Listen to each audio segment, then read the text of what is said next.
Imali zainteresiranih? Uvaženi zastupnik Senad Ahmetović, izvolite. Zahvaljujem. Pozdravljam sve prisutne jednako.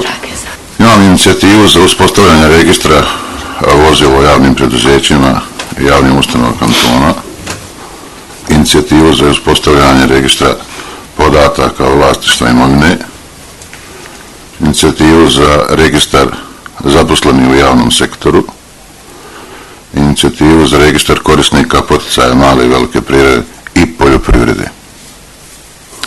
Nadam se da je predsjednik Skupštine u posjetama Sarajevu uvidio da kanton Sarajevo ima sve navedene registre, te da mi isto tako treba da budemo transparentni.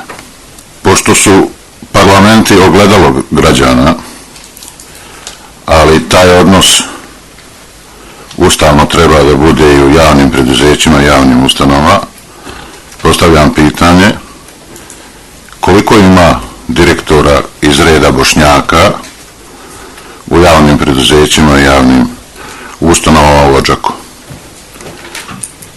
S obzirom da u zadnje 2 decenije nije niko zaposliti u elektroprivredi u Odžaku, smatram da bi trebalo poraditi na tome da u duhu i slovu Ustava i strategija i natječaja se poradi na tome. Tražim da se objavi Poslovnik o radu kluba Bošnjaka pod tačkom 6 ostala pitanja kako stoje u zapisniku. Kao predsjednik kluba Bošnjaka predlažem da se Poslovnik o radu kluba Bošnjaka objavi u Narodnim novinama. Članovi kluba su jednoglasno podržali ovaj prijedlog. I pitanje kada će biti uvršteno u dnevni red tačka izmjena Ustava Posavskog kantona, a od vlade vidimo da su pokrenute neke procedure. Hvala.